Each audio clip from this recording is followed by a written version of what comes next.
జై Gurudeva Datta. Welcome to Om Datta channel.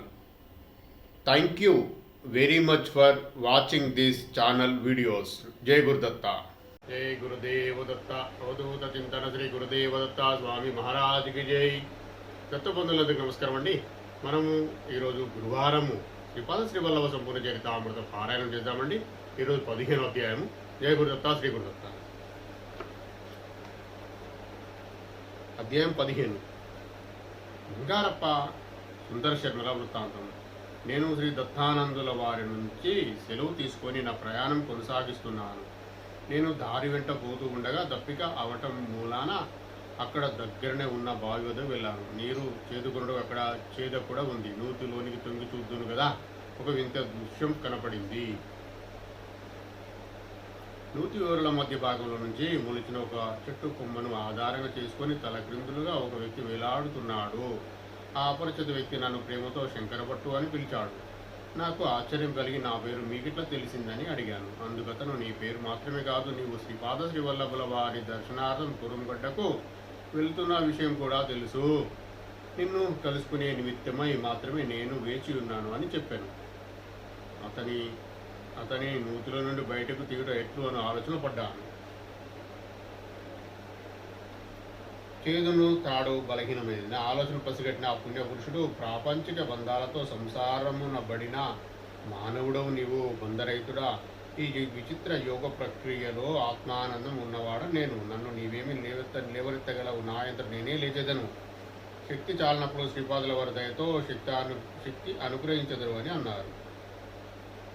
అనుటయేతడవుగా కనురెప్పబాటు నా ప్రక్కన ఉన్నాడు. నేను సంభ్రమాచార్యులు ఉనైతిని. అతనిట్టు చెప్పసాగాను, నా పేరు బంగారప్ప.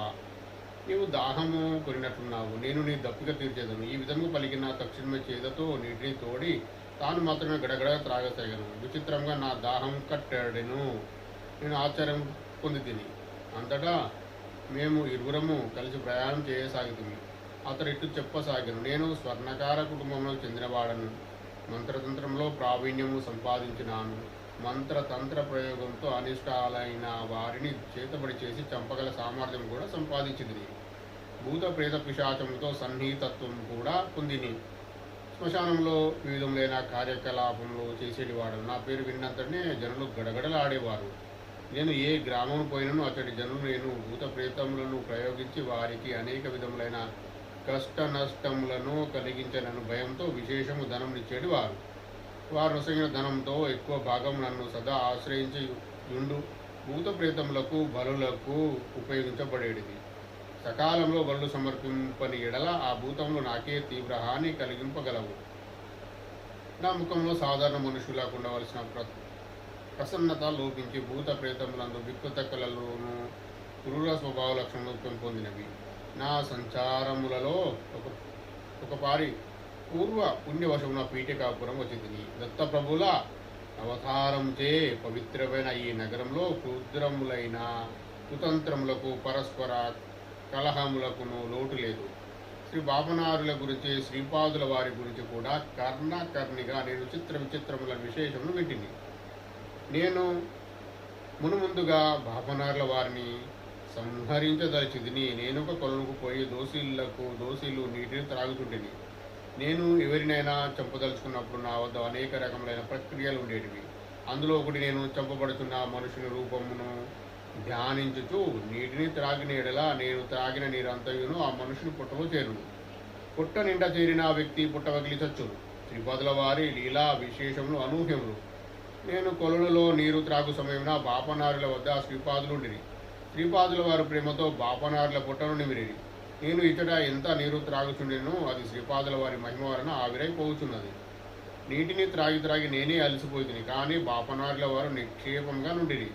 నా ఈ క్షుద్ర విద్య ఎందులకు ఈ రోజున విఫలమయ్యనానని ఆవేదన చెందితిని. కారణము తెలియరాకుండెను.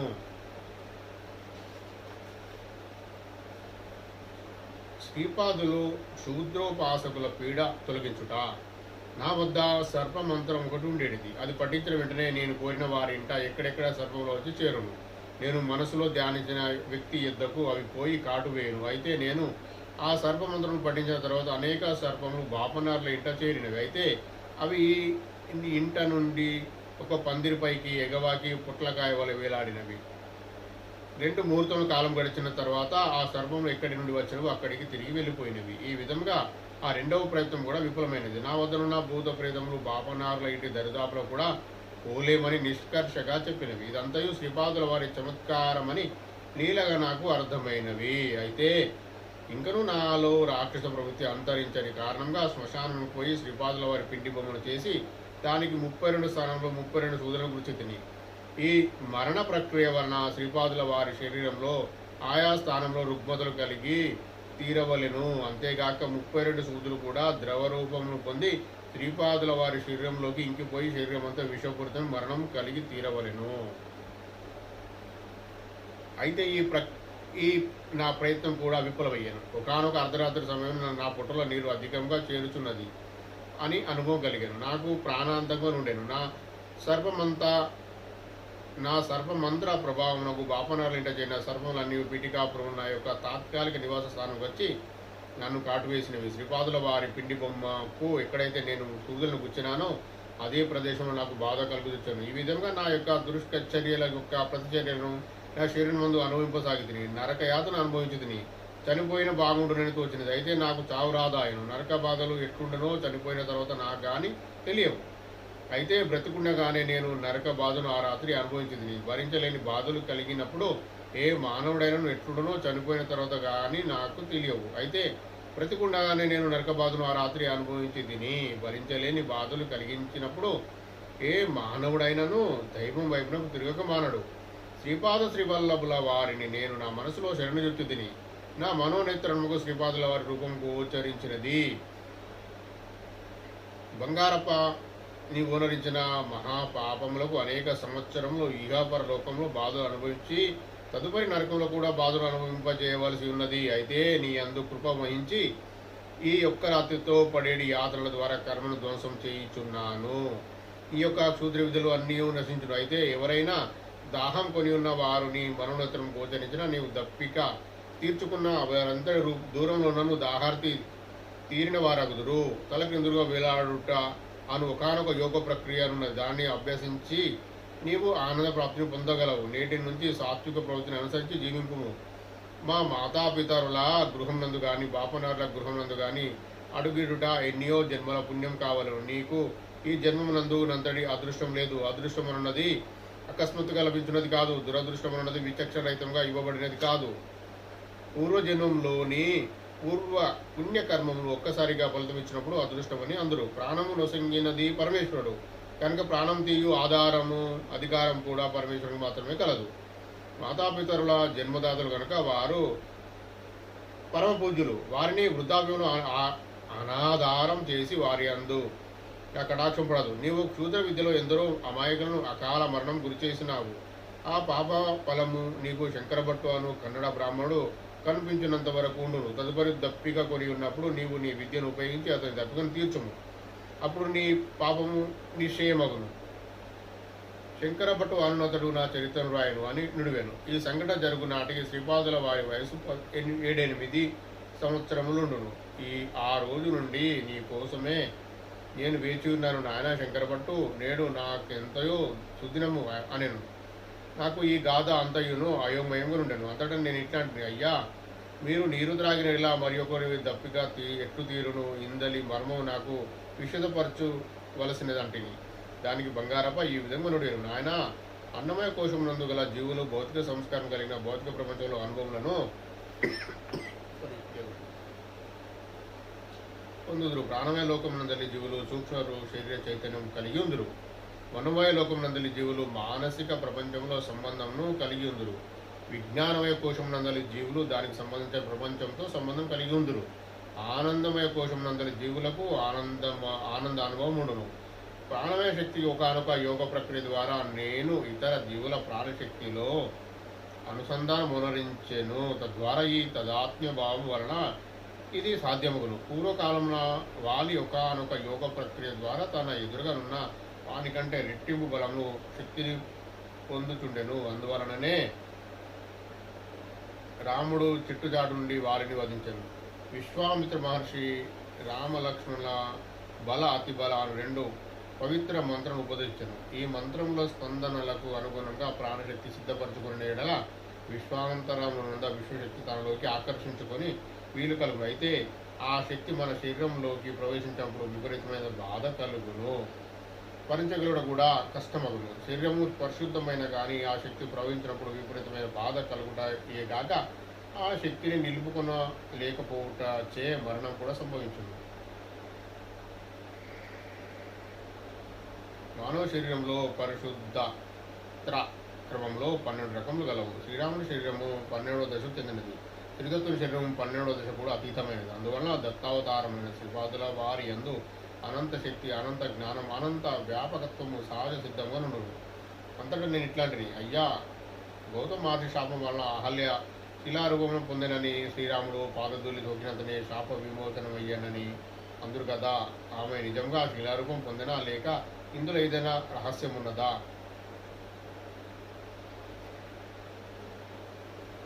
అంతటా బంగారప్ప ఇట్లా మంచి ప్రశ్ననే అడిగితివి. అహల్య యొక్క ఛాయారూపంలోనే ఇంద్రుడు సంబంధం కలిగి ఉండెను. ఆ విషయం తెలియక క్రోధావేశంతో గౌతముడు అహల్యను శిలకమ్మని క్షమించాను. అంతటా అహల్య, ఓ తెలివిమాల ముని, ఎంత పని చేస్తేవి అనేను. అంతటా గౌతమ మునిలోని తెలివి నశించి పిచ్చివాడై అనేక దివ్య స్థలమును దర్శించుతూ శివానుగ్రహమున స్వస్థత నొందెను. చైతన్య పరిణామ క్రమంలో శిల ప్రథమ స్థానంలోని దానిలోని ఆత్మ నిర్జీవ స్థితిలో నుండు. శిలలో కూడా అనేక జాతులు ఉన్నవి. ఒకనొక శిలలో ఆత్మ, ఆ శిలలో కొన్ని సంస్కరణలు పొందుతున్నవి. ఆ అనుభవం తర్వాత మరి ఒక జాతి శిలలో ఆ ఆత్మ ప్రవేశించు. ఖాళీగా ఉన్న ప్రథమ శిలలో మరి ఒక ఆత్మ ప్రవేశించును.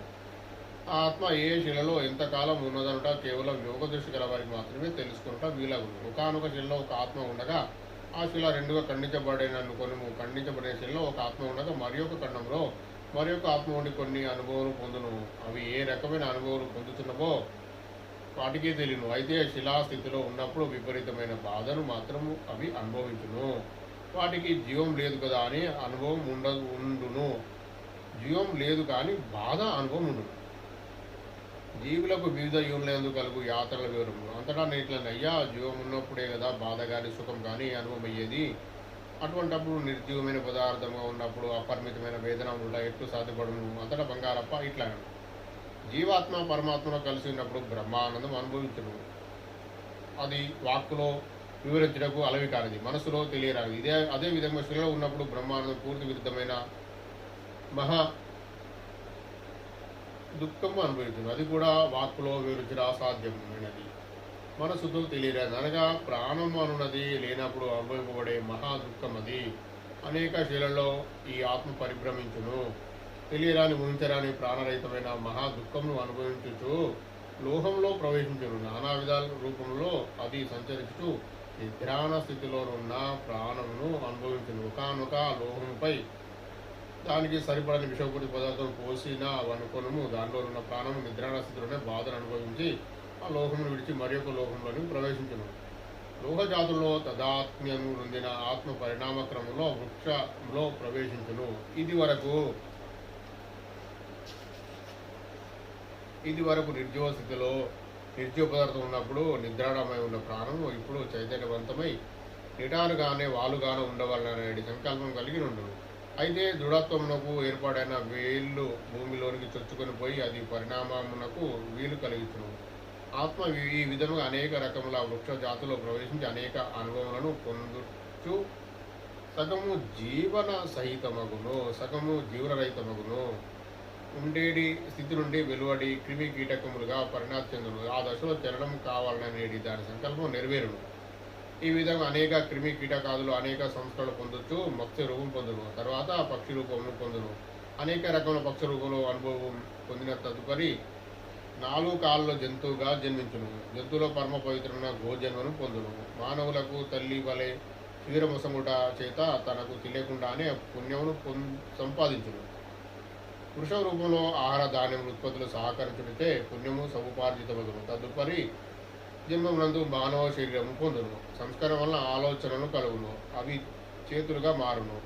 ఈ విధంగా పుణ్యకర్మలు పాపకర్మలు చేయబడుచుండును. సదా నా సాధన పదమున సప్తభూమికల విచారణ. మానవుడు తన పరిణామ క్రమంలో సప్తభూమికలు అందుకుంటుడు. మొదటి భూమికి అందు స్థూల దేహేంద్రియములు, సూక్ష్మ దేహేంద్రియములు, ఏకకాలంలో ఉపయోగించబడను. రెండవ భూమికి అందు సూక్ష్మ శరీరేంద్రియములలో సూక్ష్మ ప్రపంచ అనుభవం పొందును. చిన్న చిన్న మహిమలను చేయగల సామర్థ్యమును పొందును. మూడో భూమికి అందు సూక్ష్మ శరీరం సుదూర ప్రాంతం ప్రయాణం చేయగల శక్తి పొందును. 3-4 భూమికల మధ్య వశీకరణ కేంద్రం ఒకటి ఉన్నది. వశీకరణం లోనైనప్పుడు ఏ స్థితిలో ఉంటే అదే స్థితిలో ఉండిపోవడం జరుగుతుంది. గౌతము అహల్యను శపించినప్పుడు చాలా దిగ్భ్రాంతికి లోనైంది. ఆమె తనను తాను శిలా చైతన్యంలో ఉన్నట్లు భావించుకున్నది. ఆమె శ్రీరామ దర్శన పర్యంతం అదే స్థితిలో ఉండిపోయినది. అహల్య శరీరం శిలాస్థితి పొందలేదు, ఆమె మనస్సు మాత్రమే ఆ స్థితిని పొందినది.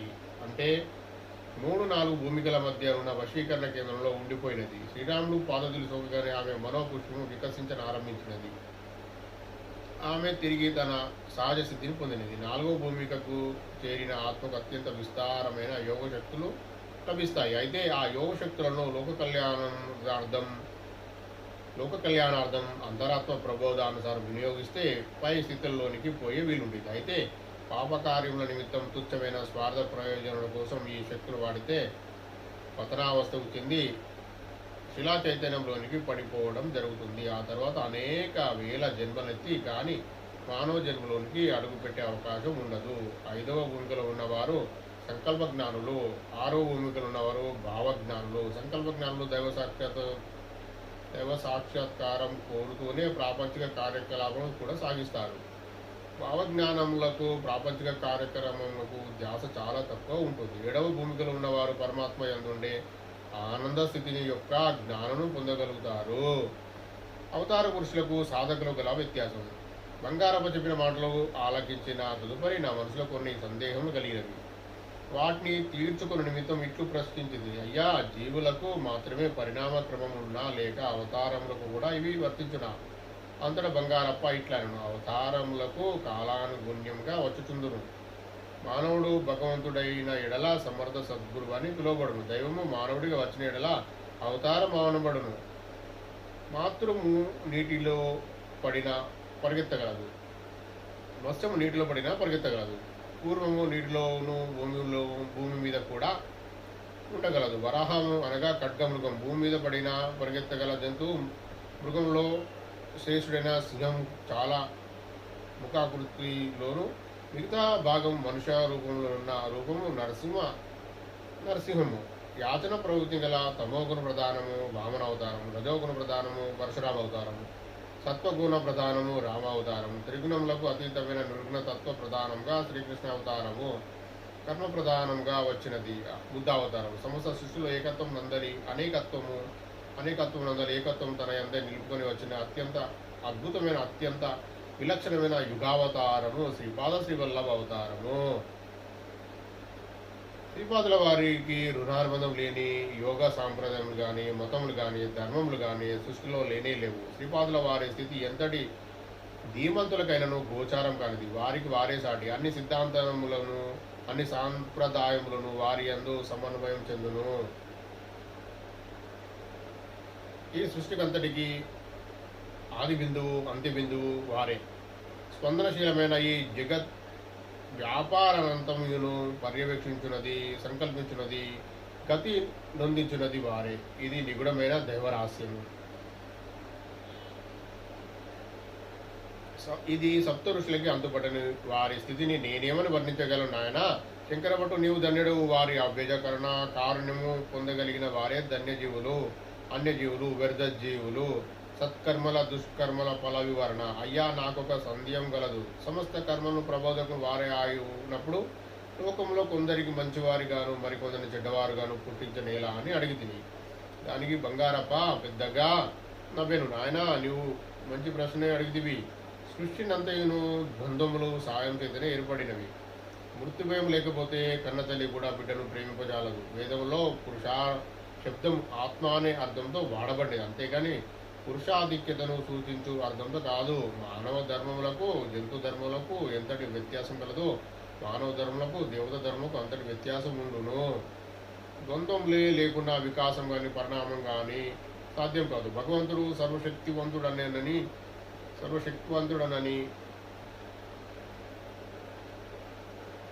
ఎడల అన్నియును మంచి శక్తులు మాత్రమే ఆయన కలవని అర్థం కాదు. నీవు ఈ ప్రపంచంలో చూసేటి మోసము, దగ, దౌర్జన్యం వంటివి కూడా ఆ సర్వశక్తుల్లో భాగమే. దుఃఖమున్నది కనుకనే సుఖము కోరుచున్నాము. దుఃఖము గురించిన జ్ఞానం లేనిదే సుఖం సంభవం అనున్నది తెలియరాదు. మనం తుజ్జడి కూడా అనుకున్న నక్షత్ర రాశులన్నీ మొట్టమొదట అస్తవ్యస్తంగా ఏర్పడినవే. అవి పరస్పరం ఢీకొని మరి యొక్క నక్షత్ర రాశులు ఏర్పడినవి. ఈ విధంగా అనేక సార్లు ఏర్పడిన తర్వాత సమస్తం మనకు గోచారమవుతున్నది. సువ్యవస్థితమైన నక్షత్ర రాశులు ఏర్పడినవి. మన సౌర కుటుంబం గ్రహములు సువ్యవస్థితమైన కక్షలో సూర్యుని చుట్టూ తిరుగుతున్నవి. సూర్యునకు ధ్రువుడు ఆధారము. ఈ రకంగా పరస్పర ఆకర్షణ వికర్షణలో సృష్టి నడుచుతున్నది. పరమాత్మ యందు ఆకర్షణ కలిగినప్పుడు ఆస్తికుడై సత్కర్ముడగుతున్నాడు. వికర్షణ కలిగినప్పుడు నాస్తికుడై దుష్కర్ముడు అగుతున్నాడు. ఆస్తికులకు నాస్తికులకు వారే ఆధారము. సత్కర్ములకును దుష్కర్ములకు వారే ఆధారము. ఈ సృష్టి లీలలో ఏదేనూ స్థిరం కాదు. నీవు ఈనాడు ఎవరిని సత్కర్ములను అనుకుంటున్నావో వారే కొన్ని జన్మల్లో దుష్కర్మను ఆచరించిన వారే. అందువలనే ఈ జన్మలో ధర్మ తత్పరులై ఉన్నను దుఃఖము తప్పుడు లేదు. దుర్మార్గులు సుఖమును అనుభవించడం కూడా వారి పూర్వజన్మ కృతపుణ్య ఫల పాప భావమే కానీ వేరు కాదు. పాపం కానీ పుణ్యం కానీ వెంటనే ఫలితం నీయవు. అయితే తీవ్రమైన పాపం కానీ మహాపుణ్యం కానీ చేసిన ఎడలా శీఘ్రం కానీ ఫలించును. సద్గ్రంథములు మానవుడు ఏ విధంగా నడుచుకున్న ఎడలా సుఖంగా జీవవచ్చునో తెలియజేయుచున్నవి. మంచి పని చేయటం కానీ చెడు పనులు చేయటం కానీ వారికి పరిమితమైన స్వేచ్ఛ ఇవ్వబడినది. అధర్మమును మితిమీరినప్పుడు ధార్మికులు దిక్కుతోచని స్థితిలో ఉన్నప్పుడు పరమాత్మ తన మాయ చేత ఆవరించుచున్నాడు. చావు పుట్టుకలు లేని దైవము అవతారం ధరించి మానవుడిగా మన మధ్య నుండుట అద్భుతమైన విషయము.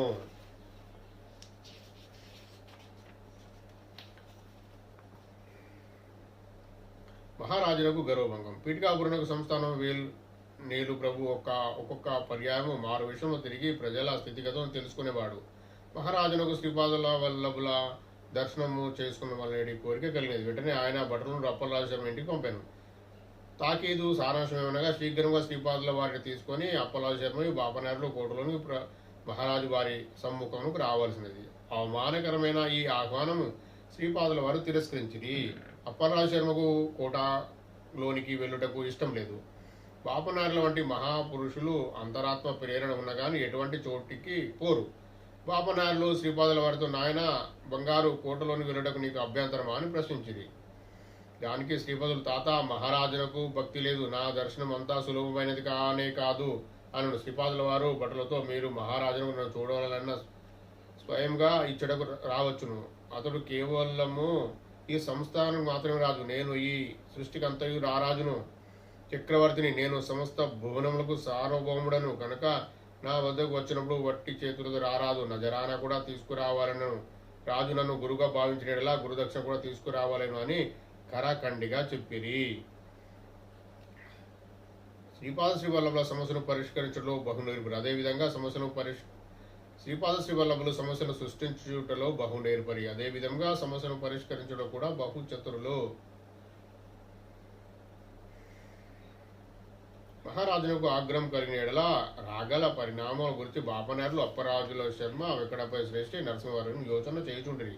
పట్టు తెచ్చిన ఈ వార్తమానం విన్న మహారాజు క్రోధంతో ఉగిపోచుండను. రాజు తలుచుకున్న బడుగు బాపనేల బ్రతికిమగునో తెలియజెప్పేదును గాక, నేను ఇంతటి శక్తివంతును వారికి ఎరకలేదు అని బిగ్గరగా అరిచాను.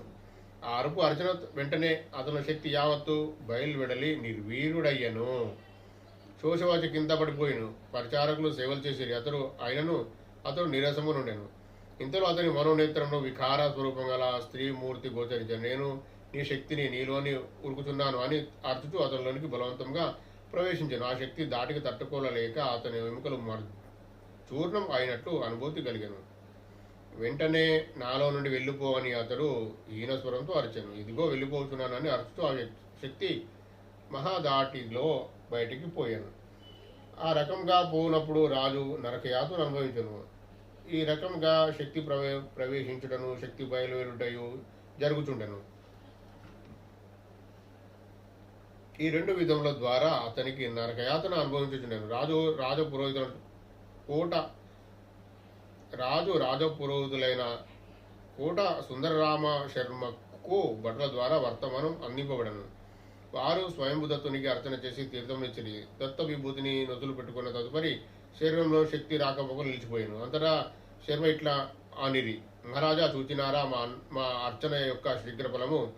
మీరు శ్రీపాదుని దర్శనం కోరిరి, అది మీకు వ్యర్థము. వారి ఇంట కాలగ్నిశమున దత్తుని ఉన్నాడు. ఆ పూజ విశేషమున అప్పలా శర్మకు చిన్న చిన్న శక్తులు సిద్ధించినవి. పాపనారులు మంత్రానుష్ఠములకు ఏవో కొన్ని శక్తులను పొంది ఉన్నారు. ఇంకా వెంకటప్పయ్య శ్రేష్ఠి వైశ్యుడు మంచి వస్తువులు నకిలీ వస్తువుగా తరకం చేసి చౌకగా కొనగలదు. నకిలీ వస్తువులు మంచి వస్తువులుగా నమ్మించి విక్రయం చేయగలడు.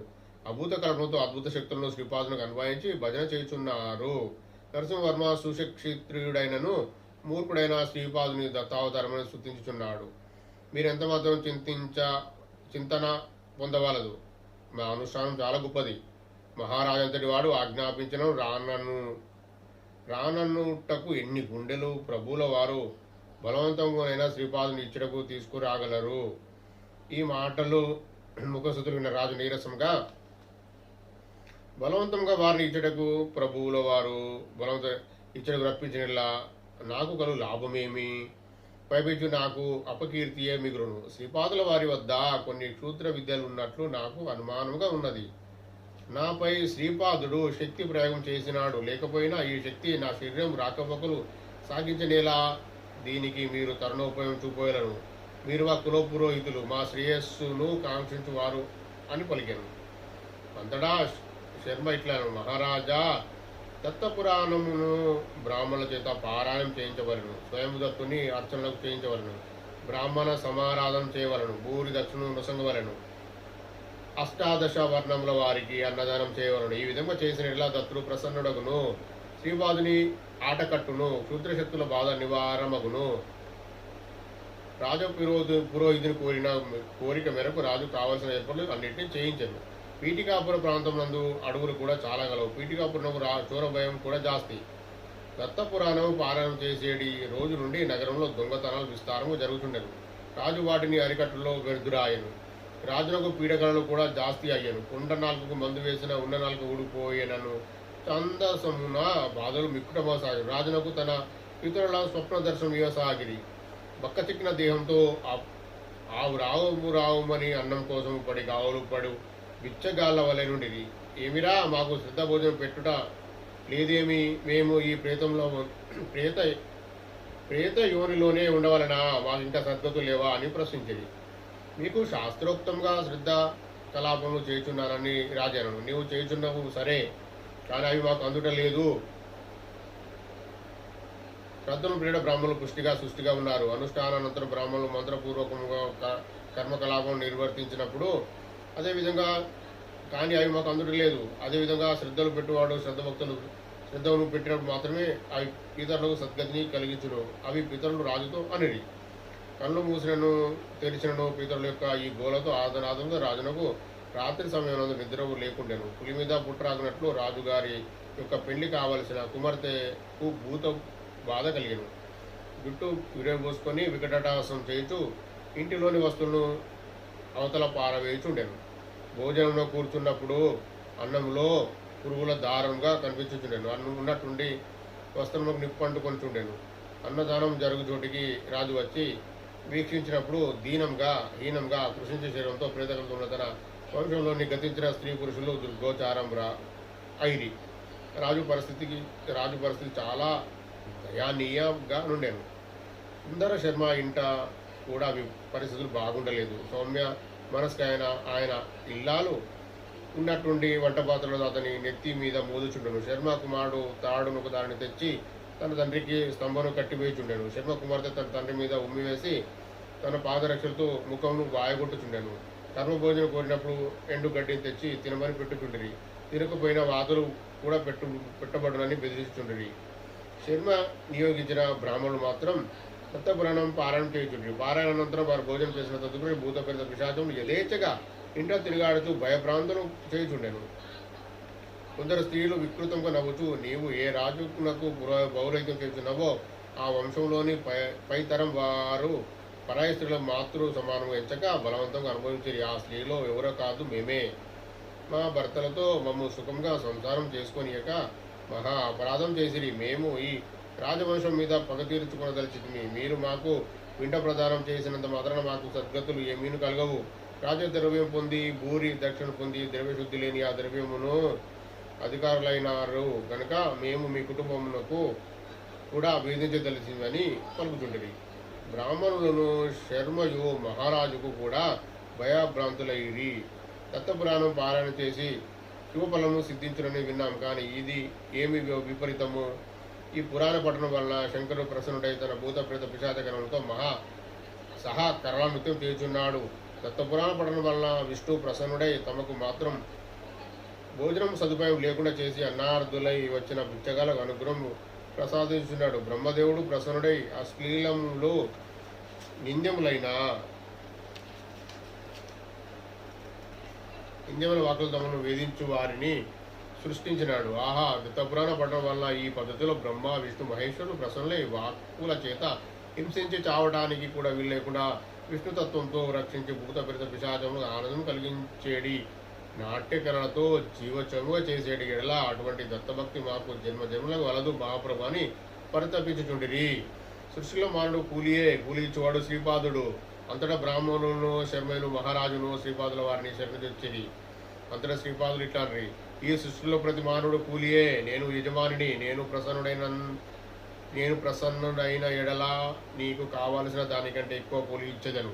అప్రసన్నుడైన ఎడల నీ దుష్కృత్యమునకు ఎంత కూలి తగ్గించవలనో అంత తగ్గించి ఇచ్చేదను.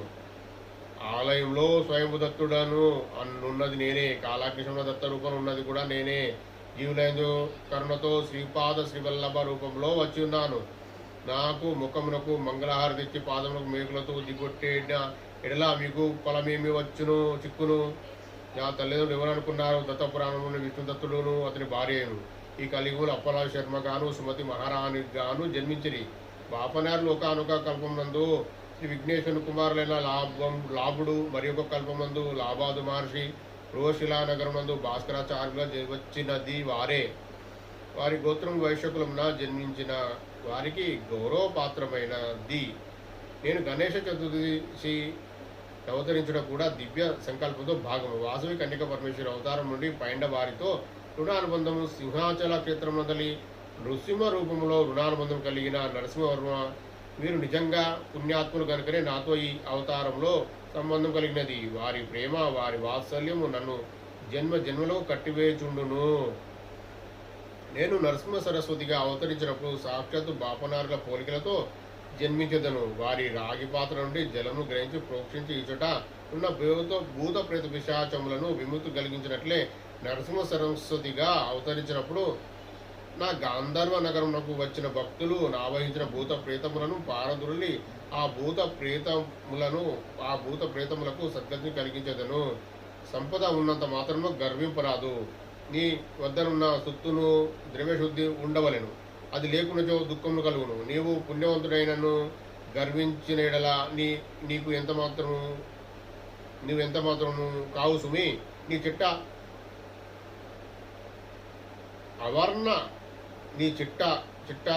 ఆవరణ నా వద్ద ఉన్నది. దయతో వాటిలో పాపకర్మల ఫలములను రద్దు చేసి చెప్పుచున్నాను. నేను పాపాత్ముడని నీవు నిరుసపడిన ఎడల నన్ను శరణుజొచ్చిన ప్రేమతో శ్రీపాద దత్త శ్రీవల్లభ దిగంబరాన్ని పిలిచిన ఎడల క్షణంలో నీ పాపములన్నింటినీ దహింప చేసి పుణ్యవంతుడు చేసేదను.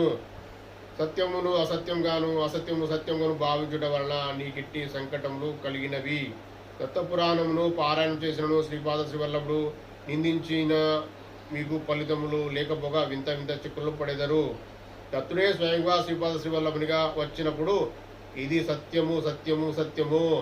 దత్తుడే స్వయంగా శ్రీపాద శ్రీవల్లభునిగా వచ్చి ఉన్నాడు. ఇది సత్యము సత్యము సత్యము సత్యము.